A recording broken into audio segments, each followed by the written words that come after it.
everyone has an opinion. Everybody thinks that because they get dressed or that they're stylish, that they know how to costume design. It doesn't work like that.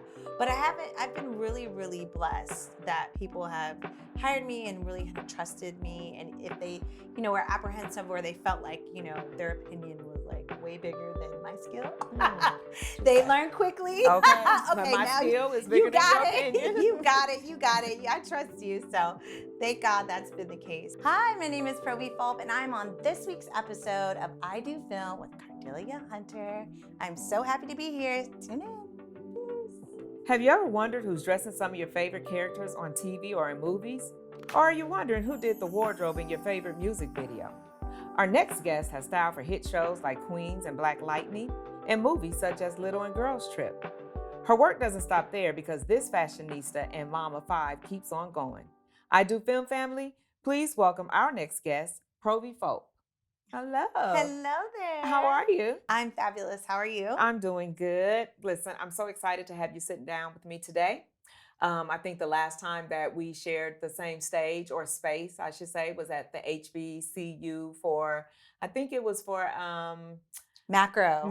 Yes, absolutely. Mm-hmm. But because I know a little bit about you, let's let our audience know a little bit more about you, just on a little fun side before we really get into this conversation. You ready? Yeah, sure. All right. Coffee or tea? Ooh. Coffee in the morning. Yes. And then if I'm on set, I try not to do 2 cups. So I'll do green tea to kind of stabilize me, but I try not to go crazy with the coffee because it can be addictive. Okay, I get you. Costuming for a movie or for a TV show? Oh, that's hard. I like both. Well, that's good. That's good. I'm both. Some costume designers are TV driven and some are film. I enjoy both. Okay. Yes. Being a mom to babies or being a mom to preteens? Whew. I think it's the babies. When they start talking, that's like, when wait it's a minute, over. we're in a whole nother story. Yes. Staycation or vacation? Ooh, I like a vacation. Oh, okay. Okay, I like that. Costuming for video shoots or TV and movies? I prefer costume design for TV and film. All right. Well, that brings us to this. You started around 2010 with Janelle Monae's Tightrope. How did you get your start? Well, funny story. Get some time. Yes. Well, I was in college. I just moved to Atlanta. I moved to Atlanta in 99. I went to North Atlanta High School, so I'm kind of like a peach implant. Okay. And then after high school, I entered college and was working at Neiman Marcus. And kind of just figuring out my way. My parents definitely wanted me to go to law school. So, my parents are both educators, retired military. So my parents were very strict about me going to school. And as I was in the retail space, the luxury retail space, a lot of people asked me to personal style them.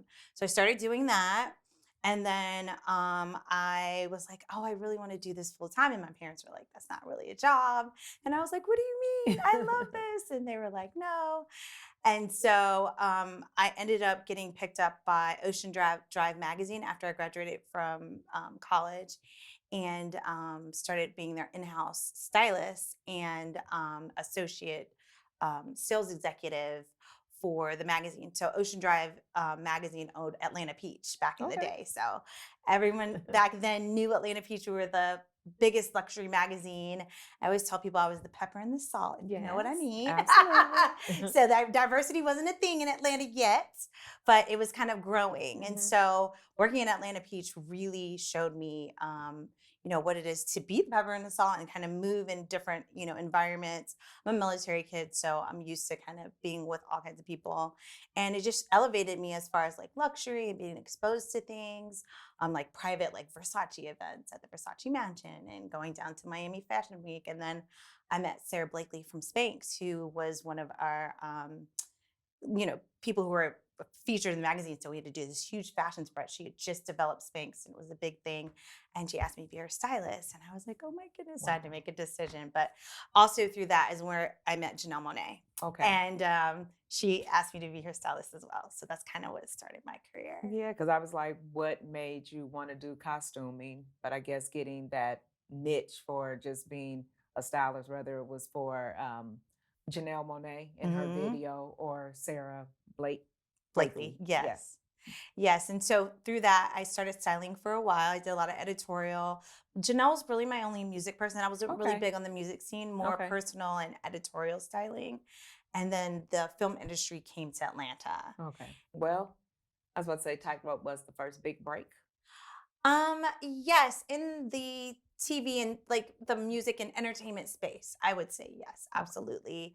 Working with Janelle Monae, I mean, we do so many fun projects and kind of being one of the people to kind of catapult her like change because she was in this kind of very black and white Yes. situation. And even before the black and white thing, she was very like neo soul. So she wore these galoshes, her hair was out. No one could do her makeup. No one could do her wardrobe. Nobody could do her. Nobody could touch her. So when she came to set for the photo shoot for Ocean Drive, Elena Peach magazine, I had all this Chanel and Louis Vuitton and all of these like beautiful designers.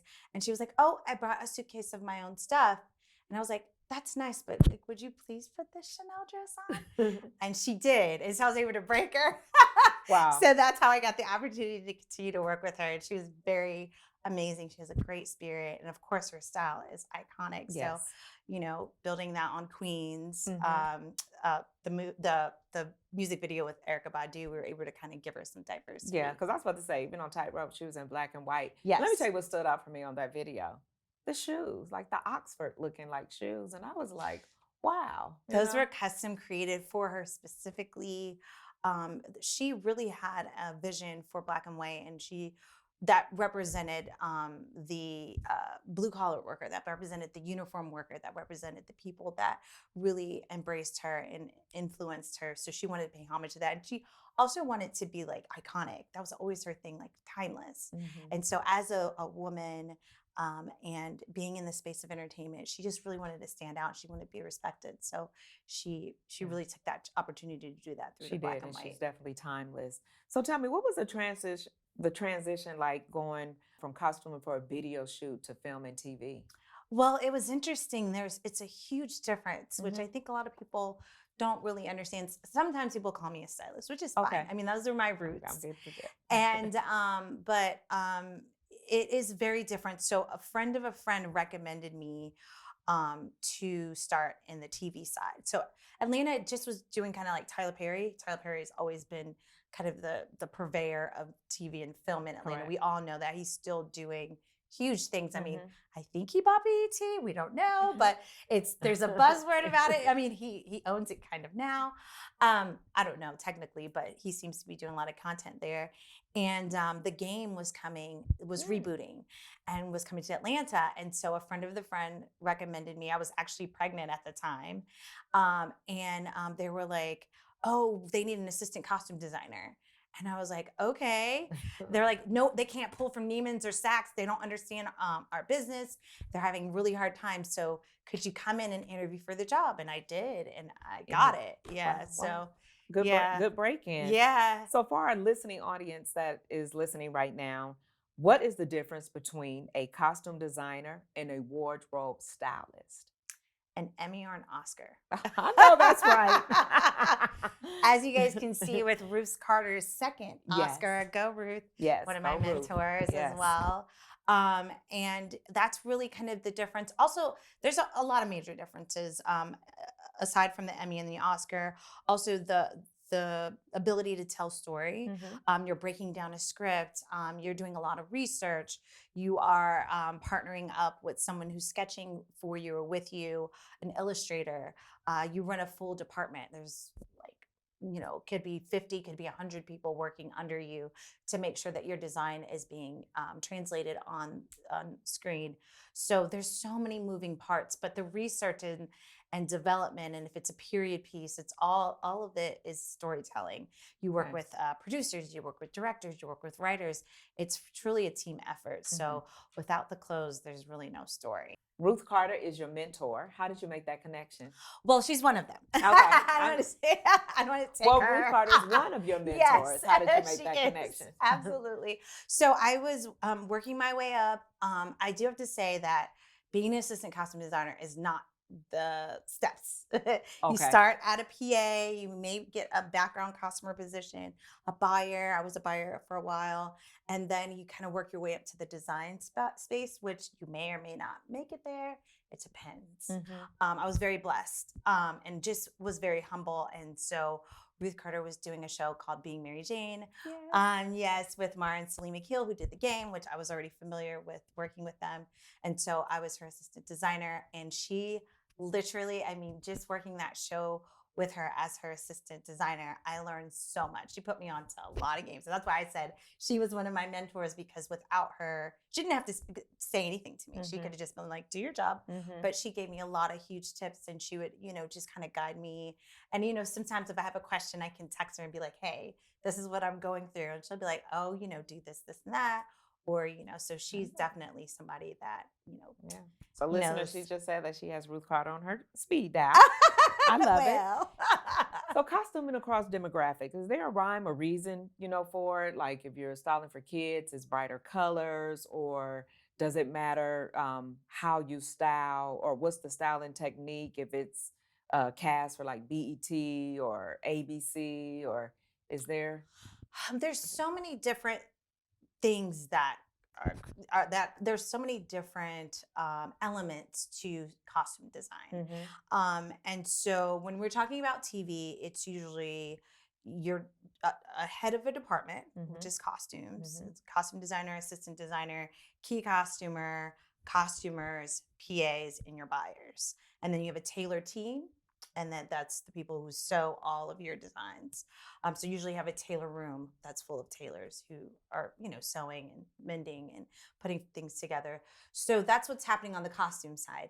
But when you're in TV, you also are partnering up with the network. So depending if you're with ABC, if you're with NBC, if you're with Hulu, if you're with Netflix, then there's a partnership there. You have to get things approved. They have their stipulations of this is what our network prefers. These are colors that we like. These are, different things you can and cannot do. These are certain logos you can show, you can, you cannot. And then you have your director who has a vision of how it should look and wants to see movement and wants to see texture and wants to see certain things happen with the actors and how can we. And then you have your writers and you have your producers. So it's all of these elements That you have to take into that you have to take. consideration. And that's TV. And so with film, it's similar because you also have the network or the studio. It's a studio. So you'll have like, MGM or Universal. Again, they have things that's like very keen to their brand and in alignment. Then you have your director, which in a film you're more inclined to work with the director more directly. And that's kind of like as it's less people. It just depends on the project. Yeah, because TV is quick. Mm-hmm. So It's I mean, like a million before movies. it is, so it's like before you even go to film any segments or anything, you pretty much know what that whole everybody's wardrobe. It's been because I mean it's quick. It moves so quick. I'm like, how do you even get to? It's interesting. You really are shooting a movie like every 8 days or 10 days, depending on like the way your episodes go. And then there's different ways of shooting. Block shooting, you're kind of all over the place, so you could be skipping episodes. If you're shooting in order, then you're going in order. You may, like for instance, in Girls Trip, we had flashbacks. Yes.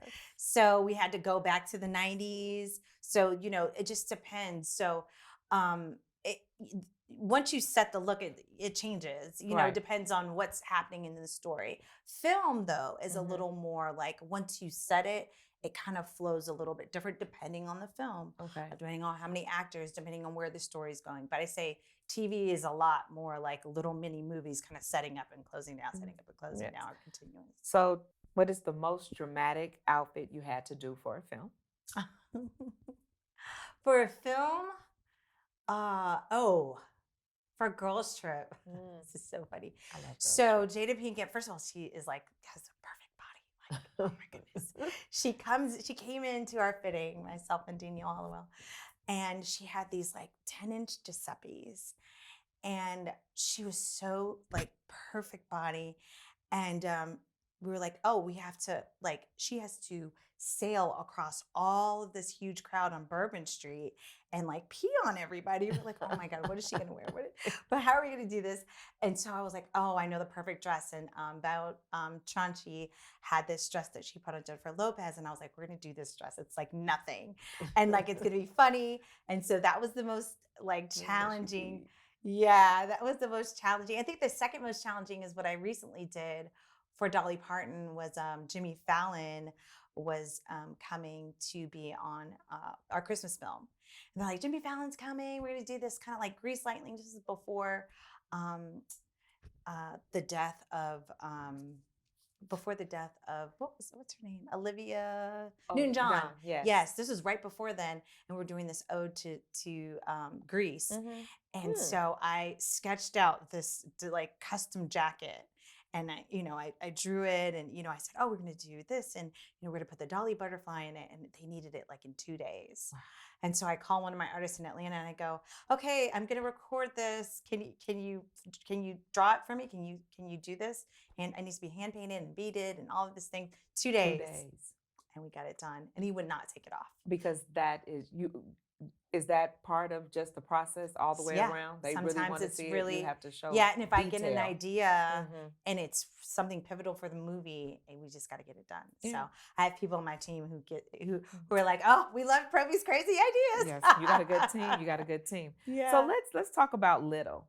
Okay. Because in Little, you had to dress Marseille Martin as well as Regina Hall's character, old and young. So yes, how was that? It just was making sure. It was so fun because we cut down an actual suit that was already. I think the suit was like Prada, if I remember correctly, and we had to make it little. So we had to cut it down, but it was a fabulous suit, and I had worn these Jacques Mousse shoes to the fitting, and one heel was like a cylinder and the other one was a square, and it was like peach and pink, and I just wore them to they were comfortable and cute, so I wore them to her fitting, and she said she was like, I want those shoes, and I took them off, and I was like, here you go. We put them on with the suit, and they worked. Okay. I think actually the suit was maybe Fendi. I can't remember, but yeah. And so those ended up being the shoes in the film. And so I had to find them. We had to find like several pair, and we ordered them for her. And so, yeah, it was lots of fun. Because even though, she wasn't a little kid, she right. was a young adult. But, yes. Okay. Yes. What is your fave or your least favorite part about costuming? I think my least favorite part about costuming is all of the opinions. Do you have to take them in consideration? You absolutely do. Okay. Yes, okay. Absolutely. So that's probably the least favorite part is, everyone has an opinion. Everybody thinks that because they get dressed or that they're stylish, that they know how to costume design. It doesn't work like that. But I've been really, really blessed that people have hired me and really kind of trusted me. And if they, were apprehensive or they felt like, their opinion was like way bigger than my skill, they learn quickly. Okay. Okay, my now skill is bigger than your opinion. You got it. Yeah, I trust you. So thank God that's been the case. And so even on Queens, it was like fun. Yeah. Speaking of Queens, how difficult was it to dress for all the ladies? And was it difficult, working with their different personalities? I have 5 kids. Yes. So I always say that my talent are like my babies. So being a mom really helps me in this part of my business because actors really do need a lot. They're under a lot of pressure. It's a lot of like confidence and things that they're going through.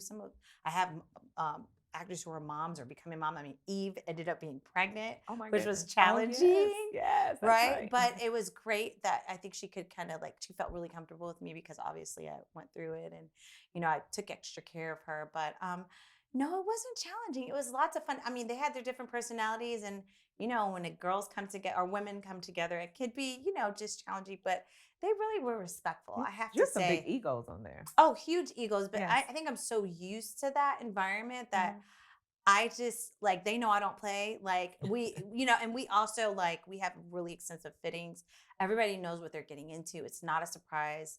And they each lady, they all trusted me. So that really helps getting the trust from the actors. So whatever's going on outside of me, I don't know, but with costumes, they were very, very, very gracious. So you've you have a nice little IMDb, Oh, I'm a trying. great one. Thank you. What makes production companies hire Provi?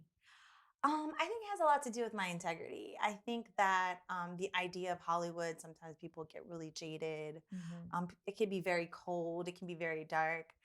When I came into this business, I'm not gonna lie, it was a lot. I was like, whoa, different Yes. personalities. Things are very like sharky and sharp a Mm-hmm. lot. It's very visual, and it's a lot. It's a lot of pressure. It's a lot of stress. But I promised myself that I would not let my dim my light for anyone. I would not succumb to the darkness or to anything that was happening that was outside of my values and my beliefs. So I really try to keep a very positive personality. I try to not ring the alarm and be stressful or go crazy, and just try to have a zen type of personality and a godlike personality, so that those things don't move me. So Amen. I think that's what people see, and then also I feel like my work speaks for itself. Yes. I'm a collaborator. I see things in a very international way just based off of my background. Mm-hmm. So especially when I'm doing things for my community, the Black community and the Hispanic community, I always try to look outside the box, because we are not linear. We have so many layers. We do. So depending on the project, I love to see some elevation. I love to see some creativity. I love to see like what everybody doesn't see, unless the story calls for that. I like to be creative. I like to sit and really think and contemplate about how can I make something stamped Mm-hmm. on each show. How can I give a little Easter egg or a jewel of design that someone can be like, oh, that's really dope. I love that. That was different. Oh, I didn't expect that. So that's how I approach things. So I think people really like that. Yeah. So I asked, why did they call you? Mm-hmm. What makes you say yes? It has to be in the right spirit. Okay. I know that's right. It has to be the right story. It has to align. Just I have to just kind of feel it, and there has to be some type of synergy with the Mm-hmm. story, the director, and whomever. So yeah, I mean, luckily I've been offered some really great high level things, Yes. and I can't Yeah. complain. I don't know if you want to say or not, but do you want to talk about one or that you didn't take? Um, That maybe you regretted you didn't take. Let's just kind of. Let me be honest with you. I had the opportunity to design for P Valley, Okay. and didn't really take it at the time because I had did Tales with Irv Gotti, Okay. their first season, Yes. and I was like strippered out. And then after that, I did a small film called it was the Felicia Blakely story, When Love Kills. Mm-hmm. And that was about a African American woman who was a serial killer, but she was a stripper from 2000s. And I had to kind of do like 99, 2000, early 2000, like in Atlanta. And it was very stripper culture. Mm. And so at that point, I was like, you know what? I'm stripped out, y'all. I'm stripped out. But then it ended up being a huge show, but I don't regret it. I don't Mhm. regret anything. I think, I got to do little things for the culture, right? Because Right. it's like from Queens to Dolly Parton to Black Lightning, Dolly which is super. Parton. I just like to have some variety. That's just who I am. Yes. And I feel like that's representation of our community. So I just never want to be pigeonholed into one thing. And so I think I've done a really good job of kind of making a variety of things that I choose to do. Let's talk about Black Lightning right quick. Okay. Filmed here in Atlanta. Yes. It's like comic. Yes, it's a DC comic. Actually, it's from a real comic book character. Black Lightning was from the 70s. And so when Salim came to me and wanted me to do their season 2 and beyond, I was so stoked. I was like, yes, I could do villains and all of these superheroes. And this was your first time doing superheroes? This is my first time doing superheroes. And I took it, and I remember he was like, great, your first character has to explode, just letting you know. Good luck. I was like, you mean like spontaneous combust, like he's exploding.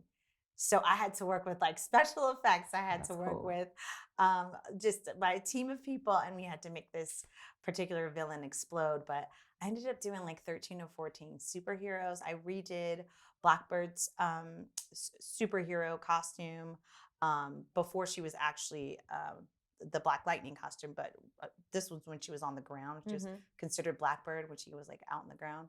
And then I redid the villain Painkiller. I redid his Oh, whole okay. entire look. And then we had like Jill Scott and a bunch of other people. But yeah, that Yeah, was that a was lot of cool. fun. Wayne Brady, oh my goodness, that was a period piece.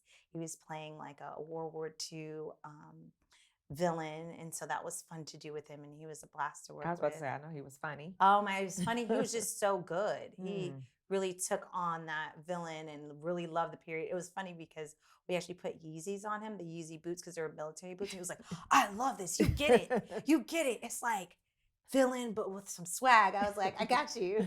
See, nobody really knows. Yeah, he was Those are cool desert then. boots. Yeah. You've worked on some of the greatest shows, movies, networking. How important is networking in this field? What would you tell the up and coming costume designers about networking? I think relationships are so important just in life.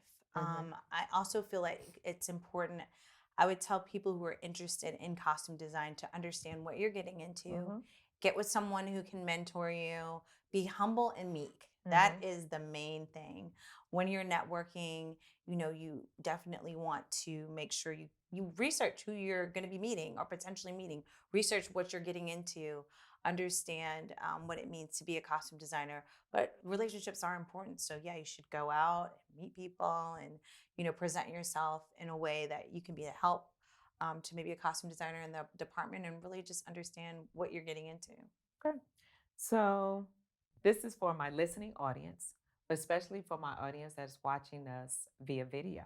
Okay. You look fantastic. Thank you. You are a mom of 5 Thank across different ages, correct? you. Mm-hmm. How do you balance work life and mommyhood? It takes a village. Yes. I Mara and Salima Kill will tell you that I was pregnant 4 times love during from episode 8 to 13 of the game. And so I just, I had my mom and my mother-in-law Mhm. and my husband at the time was supporting me. I was sending breast milk, home. They would come on set. I had some great EPs who just really understood, that they had to kick me off the set because I wouldn't leave. I mean, I just worked hard and, the balance is tricky, but it's important. But when I Mhm. was home, I was home. I was present with my children. Mhm. But it does take a village. I'm not going to act like, I just did it on my own because I absolutely did not. I had a huge support system. Mhm. And my family and my village understood the goal. They understood the assignment. And so, I just had the best cheer squad to kind of cheer me on as I, matriculated to getting to costume design. And now that your kids are getting older, they're part of that cheer squad, right? Yes. I know they're proud of you. They are so proud. I'm very happy that they're proud. It wasn't until my kids came to set one day at Black Lightning and they put your name like on the parking spot. And they're like, Mom, look, you have your own parking spot. It's so cool. Oh, that's Things nice. like that, your Mhm. kids just never forget. So I'm very grateful. But you do have a podcast with a very good friend of mine. Yes. So why don't you go ahead on and plug it in? Okay. I do have a podcast. This podcast is very dear to my heart. It's called Fresh as a Mother. And it's with myself and L'Oreal Roussard, which we met at Sundance. L'Oreal and I were Yes. like, we call each other twinsies. I was there that year. Yes. Because you guys were blonde hair. Blonde hair, brown girls. Yes. And so And you guys laugh a lot. we do. We have very similar personalities. Yes. And we actually met some people that we have mutual friends that we didn't even know about. But it's about moms balancing it all. She also works in the entertainment industry as a producer and a writer. Yes. And so we have a lot in common. But it's about Black maternal health. It's about body image. It's about balancing it all. We want to encourage mothers from all backgrounds, all ethnicities, but we also want to highlight things in our community. For example, we've been really concentrating on Black maternal health and the crisis that's been going on and shedding some light and giving some options and, just giving tips to moms about like birthing and, safety and being able to recognize their voice and not being afraid to, speak up. Yeah. So fresh as a mother, you guys. Fresh as a mother. On all podcast platforms. Yes. So tell me, what's next for Provi? A lot. Yes. Hopefully this strike will end. No, I'm just kidding. Yeah, no, I want you guys to absolutely. get what you want. I have a show for Hulu called Reasonable Doubt. That's my show. Isn't it great? Yes. It'll be my first. This will be season 2. This is the first time I've worked with them and Kerry Washington. know. Fingers crossed with the strike. We're kind of pushed, but I did get the job. And so I love the show and I can't wait to do that. I love the show. And then I will be working with Melora Rivera and Denise, who Denise works with Issa Rae on a film. It's a young love story. So film first, Okay. and then TV, hopefully after the strike. Yes, So fingers it's crossed. coming. Yeah. But yeah, I've been very blessed to stay busy. And yeah, so I'll be going into the rest of the year with those 2 projects. Yeah. And tell our audience how they can follow you on social media. You can follow me on at Provi, PROVI FULP. There is nobody else with that name. So Can't lose if you me. don't find me, you got it spelled wrong. No, I'm just kidding. But yes, that's how you can follow me. And listen, I believe that as women, as Black women, we are to uplift. And so we talked about all your accolades when it comes to film and TV and mommy and all that. Yes. Well, my friend, this has been great. Thank And you. so happy for you. And I'm really, now that I know that you are connected with Reasonable Doubt, I cannot wait to see season 2. Yay. I binge watched on it. It was excellent. Beautiful. Yes. Thank you. Thank you. Thanks for coming. Thank you for having me. Yes. Well, that's a wrap for us today. But make sure you tune in every Tuesday to catch more jewels of I Do Film. Follow us on all social media platforms at I Do Film Atlanta. And don't forget to like, share, comment, and subscribe to the podcast. I'm your host, Cardellia Hunter. Thank you for joining. I'll see you next time.